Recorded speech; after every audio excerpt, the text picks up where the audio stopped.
Gold, trusted gold buyers. మీరు తాకట్టు పెట్టిన బంగారాన్ని విడిపించి ఈ రోజు ఉన్న మార్కెట్ ధరకు కొనబడను. ఇది కేసీఆర్ యొక్క ఆలోచన తీరు. అమ్మ ఆయన నేను ఎప్పుడు చెప్తుంటాను, ఒక స్పిరిచువల్ లీడర్ అని చెప్తుంటాను. అంటే ఆయన ఏం చేస్తాడంటే ఆయన పరాకాయ ప్రవేశం చేస్తాడు ఎవరి లోపలికైనా.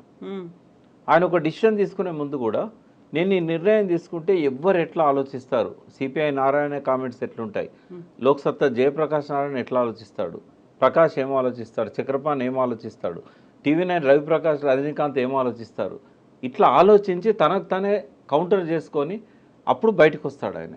అందుకే ఎవరమైనా రోజుకు 60,000 ఆలోచనలు వస్తాయి మనుషులకి, ఎవరికైనా 60,000 ఆలోచనలల్లో 48,000 క్వాలిటీ ఆలోచనలు కాదు, మనకు అవసరం లేని అనవసరమైనవి, ఎక్కడెక్కడనో మన మెదడు ప్రయాణించి అవన్నీ చేస్తాయి, టైం వేస్ట్ అండ్ శరీరాన్ని పాడు చేసేటివి కూడా.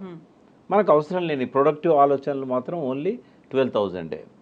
అయితే ఆ 12,000 ఆలోచనలు మనల్ని ఏకాగ్రత లేకుండా చేస్తాయి.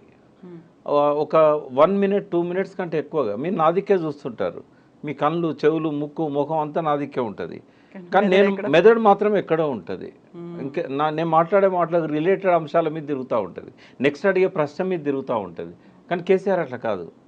కేసీఆర్ ఏకదీక్షతో నిమగ్నమై నిమిషాలు, సెకండ్లు, నిమిషాలు, గంటలు ఒకే దాని మీద ఏకాగ్రతతో ఆలోచిస్తాడు. దాన్నే మెడిటేటివ్ పవర్ అంటారు. ఆయన ఆశ్రమాలకు పోయి మెడిటేషన్ చేయడు, కానీ ఆ ఏకదీక్షతో ఆలోచించడం, ఒకే దాని మీద ఫోకస్ చేయడం అనేది ఒక అద్భుతమైన ఆధ్యాత్మిక ఏమంటారు దాని ప్రాసెస్. అయితే ప్రకాష్ గారు ఇప్పుడు అంత ఆలోచన చేస్తున్నారు, ఎక్కడెక్కడ ఏమవుతుంది, దానికి సంబంధించి వచ్చేటువంటి రిపర్కేషన్స్ ఏంటి, ఇవన్నీ ఆలోచించినప్పుడు ఇక్కడ అన్ని బోల్డ్ అని ప్రశ్నలు కనిపిస్తున్నాయి. నెక్స్ట్ ఏం జరుగుతుంది, ఎంతమంది వెళ్తారో, ఆపే ప్రయత్నం ఏమన్నా జరుగుతుందా, ఆ తర్వాత బీఆర్ఎస్ భవిష్యత్తు ఏమవబోతుంది, ఎంతమంది, ఇన్ని రకాల క్వశ్చన్స్ ఉన్నాయి. అన్నీ ఆలోచన చేసుకుని అక్కడే ఉంచుకుంటే మనకి ఎలా తెలుస్తుంది అసలు ఏం జరుగుతుంది అనేది, ఎవరికైనా ఏం అర్థమవుతుంది? ఆయన మెంటల్గా ప్రిపేర్ అయ్యాడు. ఎవరు మిగిలరు, ఉద్యమ కాలంలో తనతో ఉన్న వాళ్ళే మిగులుతారు. ఇప్పుడు ఎవరైతే ఊగిసలాడుతున్నారో వాళ్ళు అటే మొగ్గు చూపుతారు. ఎందుకంటే గెలిచిన వాళ్ళకు కొన్ని రెస్పాన్సిబిలిటీస్ ఉంటాయి. ఫస్ట్ రెస్పాన్సిబిలిటీ ఏంటంటే కేసీఆర్ గవర్నమెంట్లో విపరీతంగా పనులు చేయించారు, బిల్లులు పెండింగ్ ఉన్నాయి. పోచారం పోవడానికి ప్రధాన కారణం అది. కొన్ని కోట్ల రూపాయల డబ్బులు ప్రతి గ్రామంలో సర్పంచులకు, పార్టీ నాయకులకు రకరకాల పనులు ఇచ్చారు, బిల్లులు ఇవ్వలేదు. కేసీఆర్ కనుక ఎలక్షన్ల ముందే వీళ్ళందరి బిల్స్ సెటిల్ చేసి ఉంటే పోచారం పోయేవాడే కాదు. ఇట్లాంటి ప్రధాన సమస్యలు సంజయ్ కూడా బిల్లుల కోసం పోయాడు. ఆయన డాక్టరు, ఆయన సేమ్ సామాజిక వర్గం, ఆయన పోవడానికి ఇంకో కారణమే లేదు, కేవలం బిల్లులు. అయితే ఇవన్నీ అందరికీ పెండింగ్ ఉన్నాయి. రేవంత్ రెడ్డి చాలా క్లెవర్గా వీళ్ళ బిల్లులు మాత్రం పే చేస్తలేడు. ఆయన దగ్గర ఉన్న పరిమితమైన అమౌంట్ను కాంగ్రెస్లో కొత్త గెలిచిన వాళ్ళే బిల్స్ సెటిల్ చేస్తున్నాడు.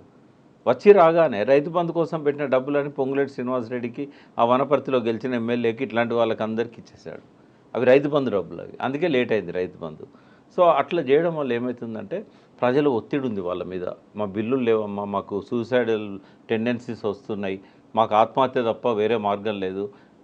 లిటరరీ పోచారం శ్రీనివాసరెడ్డి ఒక స్టేట్మెంటు, ఆయన గవర్నర్ ముఖ్యమంత్రి ఎవరికో ఒక అల్టిమేటం ఇచ్చాడు, నేను నా పిల్లలందరం వచ్చి ధర్నా చేస్తాము మా బిల్లులు ఇవ్వకపోతే అనే స్టేట్మెంట్ వచ్చింది పోచారం అంతకుముందు, జాయిన్ కావడానికంటే ముందు. అంటే ఈ స్థాయిలో హరాస్మెంట్ ఉన్నప్పుడు తప్పకుండా వెళ్తారు కదా, ఎవరు అవుతారు? నేను మళ్ళీ చెప్తున్నాను, ఉద్యమ కాలంలో కేసీఆర్తో ఉన్న వాళ్ళు గెలిచిన ఎమ్మెల్యేలు తప్ప ఎవ్వరూ ఉండరన్న సంగతి అందరికంటే ఎక్కువగా కేసీఆర్కు తెలుసు. కాబట్టి ఇవాళ 6 పోవచ్చు, రేపు 10 మంది పోవచ్చు, లాస్ట్కు టీఆర్ఎస్ ఎల్పీ విలీనం చేయడం అనేది రేవంత్ రెడ్డి లక్ష్యం. ఆ లక్ష్యాన్ని చేరుకునేదాకా ఆయన ఆరాధన చేస్తూనే ఉంటాడు ఈ ఎమ్మెల్యేలను. మీ ఊరికి మా ఊరు ఎంత దూరం, మా ఊరికి మీ ఊరు అంతే దూరం. కేసీఆర్ ఏం చేసిండో అదే రిపీటెడ్ యాక్షన్ ఇప్పుడు రేవంత్ రెడ్డి చేస్తున్నాడు. దీనివల్ల కేసీఆర్కి ఏం ఫలితం దక్కిందో రేపు రేవంత్ రెడ్డి కూడా అదే ఫలితం దక్కుతుంది. ఆయన కూడా తట్టబుట్ట సర్దుకొని ఫామ్ హౌస్కి వెళ్ళిపోవాల్సిందే. దానికి కొంచెం టైం ఉంది కదా, ఇంకా 5 ఏళ్ల కాలం అయితే ఉంది. 5 ఏళ్ళు కూడా ఉంటుందని ఎందుకు అనుకోవాలి? ఇప్పుడు తన టీము తను తయారు చేసుకుంటున్నాడు. ఏమైందమ్మా, 63 మందిలో ఆయనతో ఉన్నది హార్డ్లీ 30 నుంచి 35 మంది. అది కూడా ఆయన కొత్తగా టికెట్లు ఇచ్చి గెలిపించుకున్న వాళ్ళు కొందరు. ఈ 30 నుంచి 35తోనే ఆయన గవర్నమెంట్ కాపాడుకోలేడు. ఒక పెద్ద ఏమంటారు కల్లోలం ఇవాళ జరుగుతూ ఉంది కాంగ్రెస్లో, రాష్ట్ర కాంగ్రెస్ పార్టీలో.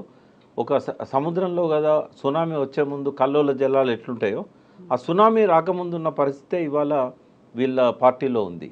కాబట్టి ఇవాళ Ponguleti Srinivasa Reddy first threat, Uttam Kumar Reddy second threat, Bhatti third threat. అక్కడనేమో అనుమానాలు మొదలైనాయి రేవంత్ రెడ్డి మీద. ఎట్లా గెలుస్తారు? బీజేపీ 8 సీట్లు ఎట్లా గెలిచింది? అందులో 4 సీట్ల మీద వాళ్ళు ఎంక్వైరీ చేసినట్టయితే ఖచ్చితంగా రేవంత్ రెడ్డి బీజేపీలో 4 సీట్లను గెలిపించాడనేది రుజువులు దొరుకుతాయి. ఈ పరిస్థితుల్లో ఒక ట్రస్ట్ అనేది ఉండదు రేవంత్ రెడ్డి మీద. అవసరానికి వాడుకుంటారు రేవంత్ రెడ్డిని. ఏదో ఒక రోజు రేవంత్ రెడ్డి ప్లేస్లో ఇంకొక చీఫ్ మినిస్టర్ వస్తాడు. ఆ పరిస్థితి వస్తుందని రేవంత్ రెడ్డి తెలుసు, ఆ పరిస్థితి వస్తుందని రాహుల్ గాంధీ తెలుసు, ఆ పరిస్థితి తీసుకొచ్చే వాళ్ళకు కూడా తెలుసు. ఆ పరిస్థితి వచ్చినాడు ధిక్కరించి కాంగ్రెస్ను, తనతో వచ్చిన టీఆర్ఎస్ ఎమ్మెల్యేలని, బీఆర్ఎస్ ఎమ్మెల్యేలని, తను టికెట్లు ఇచ్చిన ఎమ్మెల్యేలను తను 65, 62, 63 దాకా కాపాడుకోవాలి. కానీ బిగ్ డ్రీమర్ రేవంత్ రెడ్డి. ఆయన 70, 80 దాకా తన సంఖ్యను తీసుకుపోవడానికి ఎవరితోనైనా అండర్స్టాండింగ్కి వస్తాడు. ఇవాళ చంద్రబాబును దించాడు, రేపు మోడీతో ఉన్న సయోధ్యను ఉపయోగించుకొని ఆ బీజేపీ 8 మంది ఎమ్మెల్యేలను కూడా తీసుకొస్తాడు. ఆ ఈడీని, సిబిఐని తనకు దరికి రాని ఎమ్మెల్యేల మీదకి పంపిస్తాడు. ఏదైనా జరగవచ్చు. ఇప్పుడు ఏదైనా జరగవచ్చు. రేవంత్ సర్కార్కి కావాల్సినటువంటి ఆ మద్దతు ఎమ్మెల్యేల దగ్గర నుంచి లేదు అనుకున్నప్పుడు కేసీఆరే ఒక రకమైన స్ట్రాటజీని ఉపయోగించి తనకున్నటువంటి ఈ ఎక్స్పీరియన్స్ ఇంతకాలం జరిగిందంతా చూసిన తర్వాత ఆ దిశగా ఎందుకు ఆలోచించలేకపోయారు? మరి కేసీఆర్కి ఇప్పుడు ఒక మంచి సమయం దొరికిందమ్మా. ఆయన ఒకటి ఫస్ట్ హెల్తీగా ఉండడానికి రిలాక్స్ కావాల్సిన అవసరం ఉంది. రెండవది మళ్ళీ లేవడానికి వాళ్ళు ఏమంటున్నారు, వాళ్ళ పార్టీ వాళ్ళు ఫీనిక్స్లో నుంచి కేసీఆర్ మళ్ళీ లేస్తాడు ఒక పక్షిలాగా, ఫీనిక్స్ పక్షిలాగా. నేనేమంటున్నా, అంత అధ్వాన్నమైన పరిస్థితి మీకు లేదు బాబు, బూడిద కాలేదు మీరు. ఇవాళకి మీకు గ్రామాలలో వార్డు మెంబర్ల దగ్గర నుంచి జిల్లా పరిషత్ చైర్మన్ల దాకా పటిష్టమైన లీడర్షిప్ ఉంది, 60 లక్షల మెంబర్షిప్ ఉంది, క్రియాశీలక కార్యకర్తలు ఉన్నారు. చేసిన తప్పేందంటే వాటిని అనుసంధానం చేయలేదు. ఒక దారం సూది పట్టుకొని పూలన్నీ వెతుక్కుంటూ కూర్చుకుంటూ పోయినట్టయితే కేసీఆర్కి ఒక అద్భుతమైన మాల ఏర్పడుతుంది, లీడర్షిప్ మాల. ఆ పని చేయడానికి ఇప్పుడు ఆయనకు ఆ విశ్రాంత సమయాన్ని ఉపయోగించుకున్నట్టయితే ఒక్కటి గుర్తుపెట్టుకోండి, కేసీఆర్ బలం ఎమ్మెల్యేల స్ట్రెంత్లో లేదు, కేసీఆర్ బలం ఎమ్మెల్సీలలో లేదు. కేసీఆర్ బలం ప్రజల లోపల రేకెత్తుతున్న కొత్త ఆలోచనలు, పశ్చాత్తాపం లోపల ఆయన బలం ఉన్నది. ఇవాళ జేకొట్టిన చేతులే ఇవాళ నిరుద్యోగుల పిడికిళ్ళై బిగిస్తున్నారు. ఏ బొగ్గు గనులలోనైతే 100% ఓట్లు కాంగ్రెస్కి వచ్చినాయో ఒక్క సీటు కూడా రాలేదు బొగ్గు గనుల ప్రాంతంలో. ఆ బొగ్గు గనుల లోపలనే ఇవాళ మంట మండుతున్నది, గనులు వేలం వేసినందుకు. రైతుల లోపల అసంతృప్తి కాళేశ్వరం నీళ్లను ఏసంగి పంటలకు ఇవ్వకుండా మార్చిన నాడే మొదలైంది. మళ్ళీ ఆత్మహత్యల దిక్కు సమాజం పోతున్నది, చేనేతకారుల ఆత్మహత్యలు పెరుగుతూ ఉన్నాయి. ఇవన్నీ కేసీఆర్ బలం అమ్మ. ఈ ప్రజల లోపల వస్తున్న అయ్యో మేము తప్పు చేశామనే ఒక పశ్చాత్తాపం, అది 1% ప్రజల్లో ఉన్నా కూడా అందులో కేసీఆర్ బలం ఉంది. నిరాశ నిస్పృహల్లో కేసీఆర్ బలం ఉన్నది. అయ్యో కేసీఆర్ ఉన్నప్పుడు ఇట్లా జరగలేదే అనే ఆలోచనలల్లో కేసీఆర్ బలం ఉన్నది. ఆలోచనలే పెట్టని కోట. నేను ఇంకా కొంచెం పోయిటిక్గా చెప్తాను. తొలి సంధ్య వేళలో తన కిరణాలతోని వెలుగులు పంచి మండు టెండల్లా కొలిమిలాగా మారి అస్తమిస్తున్న సూర్యుడు రేవంత్ రెడ్డి. మసక చీకట్లు తొలగిపోతుంటే సూర్యోదయం అడుగులేస్తున్నవాడు కేసీఆర్. కాబట్టి భవిష్యత్తు కేసీఆర్ తప్ప భవిష్యత్తు రేవంత్ రెడ్డి కాదు. అయితే ఇప్పటికి ఉన్న వాళ్ళందరూ వెళ్ళిపోయిన తర్వాత, ఎమ్మెల్యేలందరూ వెళ్ళిపోయిన తర్వాత, గతంలోనే ముందు నుంచి టీఆర్ఎస్ పార్టీ కోసం పనిచేసినటువంటి కార్యకర్తల్ని నాయకులుగా ఎదగనివ్వలేదు, లేకుంటే వాళ్ళకి సరైన అవకాశాలు ఇవ్వకుండా పక్క పార్టీల నుంచి తెచ్చుకున్నారు అనుకున్నప్పుడు అక్కడ ఒక అసంతృప్తి ఉంది. ఇక్కడ నుంచి వెళ్ళిపోతున్న వాళ్ళలో ఇక్కడ ఒక గ్యాప్ అనేది కూడా ఏర్పడుతుంది. దీన్ని ఎలా ఫీల్ చేసుకుంటారు? మీరు అన్నట్టుగా ఇప్పటికే అయితే ఫామ్ హౌస్కి వచ్చిన వాళ్ళని కలుస్తున్నారు, అంతకుమించి పెద్ద కార్యాచరణ ఏమీ కనిపించట్లేదు. ఇవన్నీ అన్నప్పుడు మళ్ళీ తిరిగి ఆ బలాన్ని ఎలా పునరుద్ధరించుకుంటారు? ఒకటి, తను చేసిన తప్పులను సమీక్షించుకోవడానికి ఇది ఒక మంచి సమయం. ఆ తప్పులను ఎవరైతే బాధితులు ఉన్నారో వాళ్ళతో పంచుకోవడానికి పొరపాటు జరిగింది, ఇప్పటి నుంచి మనం మంచిగా పోదాం, నేను మళ్ళీ అటువంటి రిపీట్ చేయను అనే ఒక విశ్వాసాన్ని, నమ్మకాన్ని ఆ క్యాడర్లో కలిగించాల్సిన అవసరం ఉంది. రాజకీయాల్లో ఎవరు పనికిరాని వాళ్ళు కాదు, క్రికెట్లో ఏ బాల్ కూడా పనికిరానిది కాదు. ప్రతి బాల్ను అవసరమైతే ఉపయోగించుకునే విధంగా బ్యాట్స్మెన్ సిద్ధంగా ఉండాలి. ఇక్కడ కూడా ఒక లీడర్ అనేవాడు చిన్న గడ్డి పొరక లాంటి ఒక చిన్న గ్రామీణ స్థాయి వ్యక్తిని కూడా దూరం పెట్టకూడదు. ఆయన చేసిన తప్పది. మానవ సంబంధాలు దానికి సంబంధించిన అంశాలలో ఆయన చాలా తప్పులు చేశాడు. అంటే relationship is key to the success అంటారు. ఎగ్జాక్ట్లీ రిలేషన్షిప్ అనేది ఆయన మెయింటైన్ చేయలేదు ఎవరితో. Not even ministers, not even MLAs, not even ఆయన ఎమ్మెల్సీలు, ఆయన కుటుంబ సభ్యులు ఎవరితో కూడా రిలేషన్షిప్ అనేది ఆయన మెయింటైన్ చేయలేదు. తాను ఒక్కడే అయిపోయాడు. ఆయన ఏకాంత జీవితం గడిపాడు. మానసికంగా కూడా ఏకాకి అయిపోయాడు. థింక్ ట్యాంక్ లేదు, ఆయన చుట్టూ ఎవరు లేరు. ఇవాళ దాన్ని ఓవర్కమ్ కావాల్సిన అవసరం ఆయనకు ఉంది. ఆయన రియలైజ్ అయితేనే ఆయనకు భవిష్యత్తు ఉంటుంది. లేకుంటే ఈ గ్యాప్లో ఇంకొక పార్టీ వస్తుంది.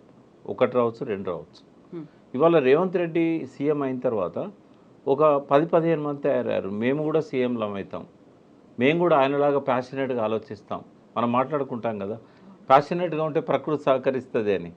సో నథింగ్ ఈజ్ ఇంపాసిబుల్ అని చెప్పి జగ్గారెడ్డి తయారయ్యాడు, తీన్మార్ మల్లన్న తయారయ్యాడు, చాలామంది ఇంకా ఇట్లా చెప్పుకుంటూ పోతే ఒక 10-15 మంది మేమెందుకు సీఎంలం కాలేము, రేవంత్ రెడ్డిగా అయినప్పుడు మేమెందుకు కాలేము. రేవంత్ రెడ్డి మినిస్టర్ కూడా కాలే కదా, మరి చాలామంది మాజీ మంత్రులు కూడా మేమెందుకు సీఎం కాకూడదు, ఆయన పక్కనే ఉన్నారు అందరూ. మేమెందుకు సీఎం కావద్దన్న వాళ్ళు ఆయన పక్కన ఉన్నారు, కేసీఆర్ గారు పక్కన ఉన్నారు. వీళ్ళలో జ్వలించే ఆలోచనలు ఒక రూపం తీసుకున్నట్టయితే నెక్స్ట్ ఎలక్షన్స్కి ఒకటి కూటమి ఏర్పడుతుంది. జనసేన, టీడీపీ, బీజేపీ కూటమి.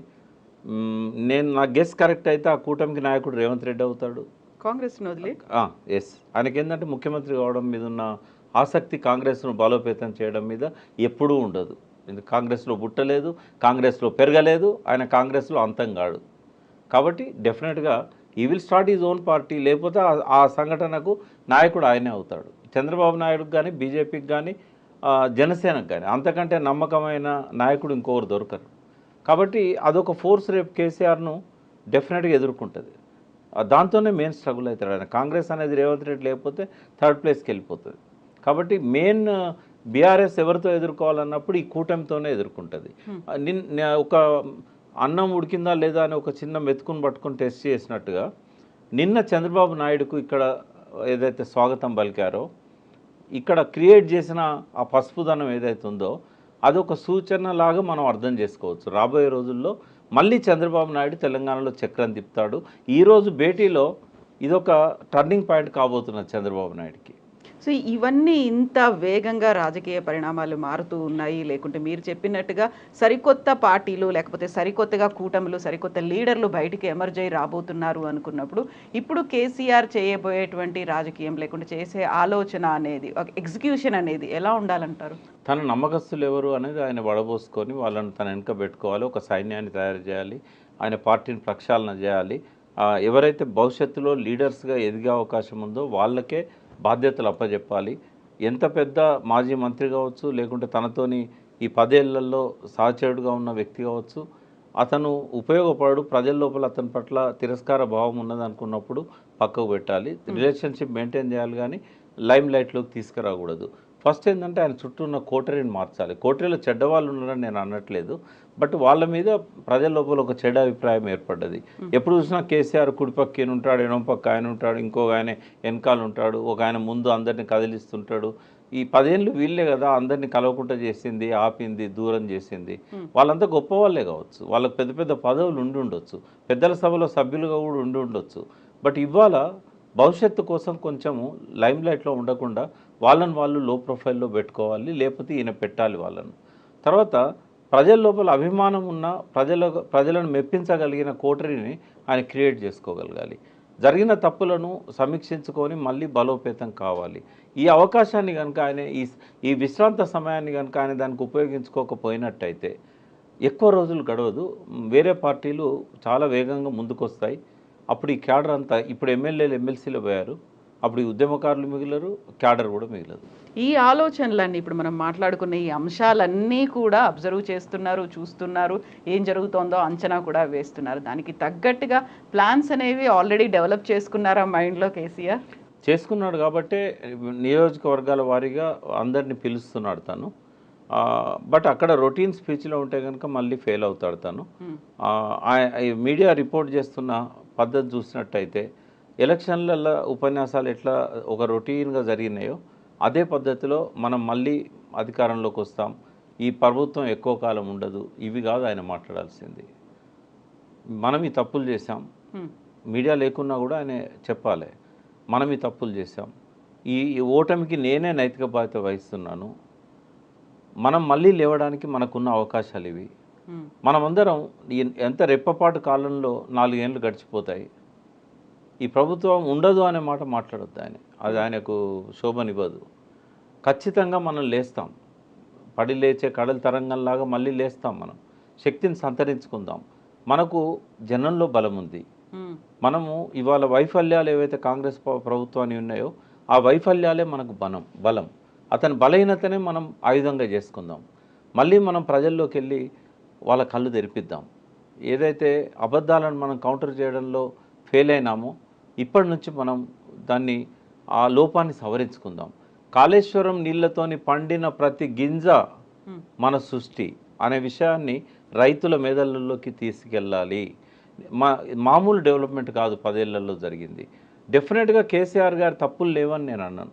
ఎవరైతే కామెంట్స్ పెడతారో మన వీడియోస్ చూసి వాళ్ళకి నా మనం ఏంటంటే, నేను చాలా బ్యాలెన్స్డ్గా మాట్లాడుతున్నా. కేసీఆర్ని పోవడం కాదు, కేసీఆర్లో ఉన్న లక్షణాలను నేను చెప్తున్నాను. మీకు ఇష్టం లేనంత మాత్రాన అయితే ఈ ప్రభావంలో నుంచి మనం బయటపడాలి. ఈ కామెంట్స్ ఏమైనా పెట్టవచ్చు వాళ్ళు, బట్ నేనేమంటున్నానంటే తన బలం ఏంది అనేది తను ముందు అర్థం చేసుకొని కనుక ఈ సమావేశాలను క్యాడర్ను బలోపేతం చేయడానికి, మంచి మెరికల్ లాంటి వాళ్ళను ఎన్నుకోవడానికి, తను గ్రాస్ వాళ్ళని తనది పెట్టుకోవడానికి ఆయన కనుక ఉపయోగించుకున్నట్టయితే ఇది ప్రక్షాళనకు ఉపయోగపడతాయి ఇవన్నీ కూడా.